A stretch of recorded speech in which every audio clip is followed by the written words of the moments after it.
please. Will you pardon the people who are accused of conspiring to kidnap Michigan Governor Gretchen Whitmer? I'm going to look at it. I will take a look at it. It's been brought to my attention. I did watch the trial. It looked to me like somewhat of a railroad job. I'll be honest with you. It looked to me like some people said some stupid things. You know, they were drinking, and I think they said stupid things. But I'll take a look at that. And a lot of people are asking me that question from both sides, actually. A lot of people think they got railroaded. A lot of people think they got railroaded. And probably some people don't know. Governor Marty says Governor Gretchen Whitmer tried to make nice and suck up to Donald Trump. How does Trump repay her kindness? He plans to pardon the men who wanted to kidnap and murder Whitmer to start a civil war. Trump's pardon will release these vile racists back into the community to do it all again, just like the January 6th terrorists. I mean, you cannot appease a bully. Letting them out to do it again. It's what signal does it send to other people who would do such a thing? Right. I mean, but it just, Carl, I don't even know. I guess, again, we'll take the good news, this federal trade court blocking his tariffs, but this is how he's lost, 95% of his court cases, and here we are again, on a waiting game to the Supreme Court, right? Right. Well, and, what you're seeing in real time on social media, typically, are members of his administration telegraphing their talking points for their base, right? Calling this a coup, when in fact what it is part of the necessary system of checks and balances. Yeah. This is how our government works. Yeah. So if you just tuned in, a federal trade court blocked Trump from imposing sweeping tariffs on imports under an emergency powers law, swiftly throwing into doubt his signature set of economic policies that have rattled global financial markets and blah, blah, blah. You know the rest. Yeah. The plaintiffs argue the emergency powers law does not authorize the use of tariffs, and even if it did, the trade deficit is not an emergency because the U.S. has run a trade deficit with the rest of the world for 49 consecutive years. So a dozen states filed a suit led by Oregon. They said this ruling reaffirms our laws matter and that trade decisions cannot be made on the president's whims. I mean, not to mention, it makes him look like a toothless idiot again on the world stage, as if he isn't already with Putin, Netanyahu, you name it, right? Yeah, I mean, you already have folks on Wall Street coining an acronym for Trump taking it back, right? TACO. Right. And so whenever tariffs are discussed. And to be clear, this is a huge sweeping ruling, but it doesn't bar the president from any tariffs. He still has some tariff authority. But what he can't do is what he has been doing, which is, playing fast and loose, willy-nilly, imposing sweeping tariffs way more than 15%. And using the emergency powers law to do that. So it's checking his authority. It is not as if the president doesn't have any authority, but what he's doing is not only using that authority, but abusing the authority and then making up authority as well. Yeah, yes, exactly. I mean, when you call everything an emergency, nothing's an emergency, right? That's how he's trying to get all these executive orders in. So, and this one, as I mentioned, new reporting shows a sharp spike in threats against federal judges. 162 judges faced threats in just 6 weeks, coinciding with harsh rhetoric from Trump and his extremist allies. I mean, we are just, it can't be said enough, a really dangerous place. I mentioned this, them sending pizzas in Daniel's name, the Judge Salas's son who was shot to death, trying to protect his parents. Yeah.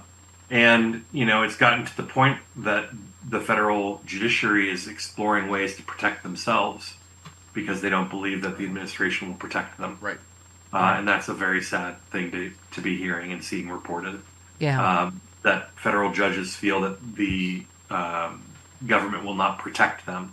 And I can't imagine why they would think that, given the rhetoric that's on display on a daily basis when he loses these court cases. Yeah, I mean, I don't know what any headline you turn to, right? Mike says, just a reminder, Trump went out of his way to end the travel ban on the rapist Tate brothers so they could come back to the United States. This one we might have missed in the reality show Couple and etc. Trump just erased the conviction of Don Blankenship, a coal baron jailed after the Upper Big Branch mine blast killed 29 workers. Blankenship poured cash into pro-Trump super PAC last fall. Now his record is clean while widows still wait on the settlements. We can't have 4 more years of this. I agree. I mean, this is clearly prosecuted unfairly is Trump's code for anyone that anyone that supports me was prosecuted unfairly, right? Or anyone that goes after people I don't like, they get a get out of jail free card. Well, and I wonder what message it sends for corruption that former Republican officials can get off the hook simply because they happen to be former Republican officials who support Donald Trump. And, I think it sends a message that the rules are to be taken lightly and that the law does not apply to everybody equally. Yeah. I hate to, but because you had the audacity to run and get elected to the school board, I must now inflict upon you the education secretary, wrestling lady, Linda McMahon. Universities should continue to be able to do research as long as they're abiding by the laws and are in sync, I think, with the administration and what the administration is trying to accomplish. Oh, okay. Someone else made the point. Marco Rubio literally had a student kidnapped off the street for co-authoring an op-ed criticizing her university, and now he's complaining about censorship. I mean... Well, let's play this forward. You've got RFK saying that scientists should not be allowed to publish in certain medical journals. Lancet and anywhere, in New England Journal of Medicine, anywhere reputable, right, is not going to have his quackery. And now you've got Linda McMahon saying that universities should be able to have research grants as long as they follow the administration's directives and align with the administration's ideology. So in short, not only are we going to get a federal government that no longer accurately presents, scientific information. Remember, they are already stopping the reporting of the spread of various infectious diseases. But now we have to question whether or not they are, going into hyperdrive to ensure that false information is spread out there, whether it's in academic journals, whether it's coming from universities. Yeah. And remember, they're risking an entire generation of future scientists from entering the profession because of the yanking of all of these grants to universities. Thousands of students who were looking to study in the sciences, chemistry, biology, computer science, etc., had their offers from universities withdrawn. Will they return? Who knows? They certainly, in many cases, can't afford it on their own. Yeah. But maybe they'll go elsewhere. Maybe they'll leave the country to get the education that they're after. Yeah. I mean, and I couldn't help but be struck by this whole, speaking of disappearing, pro-Palestinian students that write op-eds you don't like or whatever. Who they're going to have to invite here and then deport is the ex-PM of Israel. I mean, Right. Who, right, said probably worse than is this in this op-ed. I just like the Ehud Olmert. Am I saying that right? Ehud. Yeah, Ehud. Delivered a blistering attack on Netanyahu's government. I mean, again, people here that do that are not anti-Semitic necessarily. The vast majority of Israelis don't like Netanyahu. But he said he accused it of presiding over a criminal military campaign in Gaza, that he no longer bears moral or strategic justification. He said he can no longer defend Israel against accusations of war crimes, pointing to an 11-week blockade on humanitarian aid and soaring Palestinian civilian deaths. He said, what is it if not a war crime? What we're doing in Gaza now is a war of devastation, indiscriminate, limitless, cruel, criminal killing of civilians. Since the start of the war, he's acted as a unofficial envoy defending Israel around the world from charges of genocide and etc. After 19 months of conflict, though, he said the war should have ended a year ago and now serves no strategic interest. He was once a member of Netanyahu's Likud party, and he slammed Netanyahu's cabinet as thugs, prolonging the war for political purposes. I mean, this kills me because I'm going, this is probably worse, I guess, in some people's mind than what this student wrote, right? I mean, but I think it's dead on. He said what happened particularly in the last few days was the statements made by Israeli cabinet ministers, the leading cabinet ministers say we should starve Gaza. What is that if not a war crime? I mean, how can a serious person representing the Israeli government spell it out in such an explicit manner that we should starve Gaza and there be no supply of basic fundamental humanitarian needs to a couple of million people living there? There are terrorists we need to fight, but this is not a war against Hamas. This looks more and more like a political war of the Israeli prime minister and the cabinet and a group of thugs who are now representing the Israeli government inside Israel. He just said he said to Trump, which I thought was so pointed, He said Western leaders, Trump in particular, he demanded drag Netanyahu into the Oval Office before the TV cameras. Right? You're going to, humiliate the South African president and Zelensky, but, Netanyahu gets a pass, right? Well, and, I think ultimately what this comes down for this administration is you do what we say, you say what we want you to say, and you'll be fine. And that is not the country that we knew going into this administration, right? You should be able to have a First Amendment right. And, this is not the only place that we're seeing things like this. There's been reporting that the Trump administration is considering pulling the tax-exempt status from environmental groups that happen to work on issues like climate change. Yeah. So in issue after issue after issue, the message that the government is sending, the message that the Trump administration is sending is to silence and chill dissent in this country. Yeah. Carl, I want to get one more, in your former Democratic strategist cap. We're going to have a fuller discussion with John Pavlovitz in hour 3, just about, Democrats eating their own and where we are right now after the 2024. And, I've said I'm guilty of some of the purity tests in that the bloom is off the Gavin Newsom rose for me for the moment. I mean, Covey said Gavin Newsom is aware if he wants to become president, he must first win the Democratic primary, right?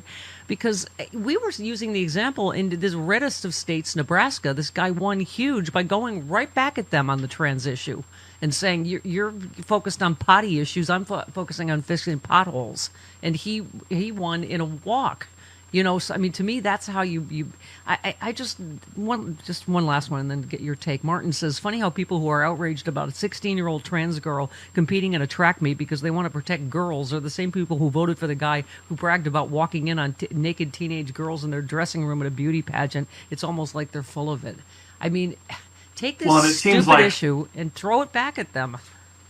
And it seems like on a fairly regular basis, we're seeing reporting on social media of women being assaulted in restrooms because they don't present in the way that people think is feminine enough. Right.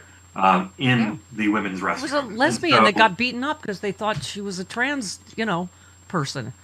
That's the end result here, is that we're not protecting women when we do this, when we have these conversations like this. And what people want is for their leaders to focus on the things that are impacting them on a day-to-day basis. Yeah. Right? When it comes to schools, they want us to focus on, ensuring that every child has access to a quality education where they can, reach their full potential and thrive after graduating. When it comes to other leaders, they want them to have an economy that helps everyone succeed. Yeah. Focusing on these issues is meant to divide us and to inflame the conservative base. And, I think you're pointing to evidence that shows it's not working anymore. Yeah. No, I think people are tired of this, and that's why Trump keeps trying it, because he's like, oh, this worked for me in the election, this particular, hate and division and fear-mongering. But, we talked to Bob Seska about this yesterday, and I always laugh because if you've seen any picture from Bob's childhood, it looks like Gulliver's Travels. Like, it looks like all the smaller kids. Yeah. Need to tie him down He because bloomed a little early. I'm surprised anyone let him compete in any sports at all because he was like 45 times bigger than every other boy. I'm going to tweet a picture just in support of trans rights. Okay. He's not 9 feet tall anymore, but he was when he was 8. Exactly. Yes, He's shrunk since then.